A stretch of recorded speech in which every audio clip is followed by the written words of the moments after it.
Hi guys, welcome back to 30 Days to Your First Website Design, a Touch Plus premium course. My name is Ian Yates and today we're going to quickly look at planning. We're going to start by asking a simple question. What is web design? Well, the answer is easy, isn't it?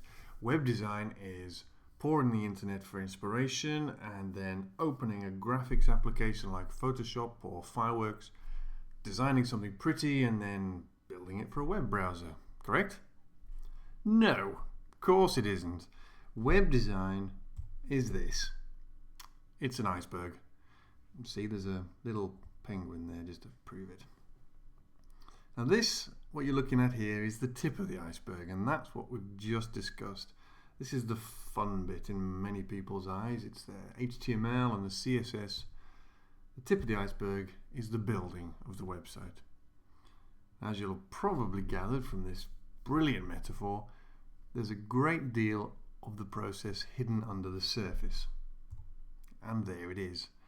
Now that is your planning. Web design is planning. It's about knowing your choices and making decisions. Get those right and you'll have to spend relatively little time buried in graphics and code. Now it's important to realise there's very little right or wrong in web design.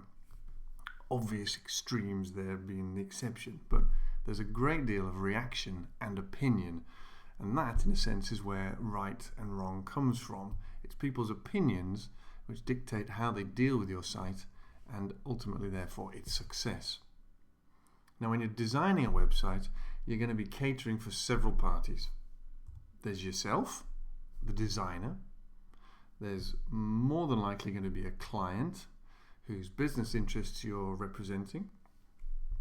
And then ultimately there's the ever important end user. Now each of these three have different motives and desires, and it's your job to see that everybody's content with the final result. And that can be awkward, but planning properly will make the process as easy as possible. Now during this series we're going to be building a website. It's going to be for a fictional corporate website.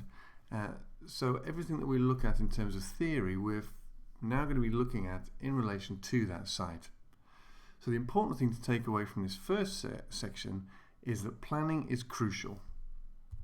Plan big, execute small, as this brilliant diagram demonstrates. It's a pie. Well, it was supposed to be a pie. It looks a bit more like cheese, but you get the idea. Now while you're planning, you're going to need to get to know your website. So ask yourself questions. Questions like, what are the site's goals? Now in our case, for our fictional corporate website, we're building a site on behalf of a small business, a business who wants people to understand what it does and to ultimately employ its services. That's going to be our main goal. Now who's going to be using the site? Again, in our case, clients, existing clients, new clients and prospective clients, people who will potentially be employing the services of our fictitious company. So what do we expect of these people when they visit the site? At the very least, we want them to go away with the brand firmly embedded in their brains. Perhaps they'll take the message elsewhere and tell someone else about the company. Ideally, we want users to visit the site, get full awareness of what the company is and what it does, and then directly get in touch. So what could potentially get in the way of that? Well, this is a huge topic in itself. But in our case, anything which is going to prevent the user from understanding the site, from understanding the company, anything which is going to distract them and send them elsewhere, or worse, anything which presents the company in a negative light, those are going to be our problems. Those could get in the way of us reaching our goals with this website. Now, in order to properly get an accurate answer to these answers, you're going to need to research properly, but remember to stay flexible. Things change and you're going to be using a lot of educated assumptions. Now, it doesn't matter how you plan.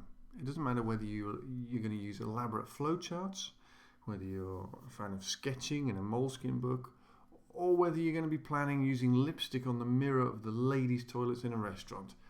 Doesn't matter. Get your ideas and your concepts clear and the build time will be reduced dramatically. Now, for further reading, I can highly recommend you visit Web Design Tuts. Brilliant site, and I'm going to be sending you back there a great deal during this series, because there's an awful lot of content which is going to be backing up pretty much everything I talk about. And this particular article is by Brandon, the former editor. It's called Planning Ahead, Ways to Improve Your Web Design Workflow, and it touches upon quite a number of the things that we've just discussed now. Now, we're going to look deeper into planning during the next few sections of this series. Next time, on 30 Days to Your First Website Design, we're going to cover usability.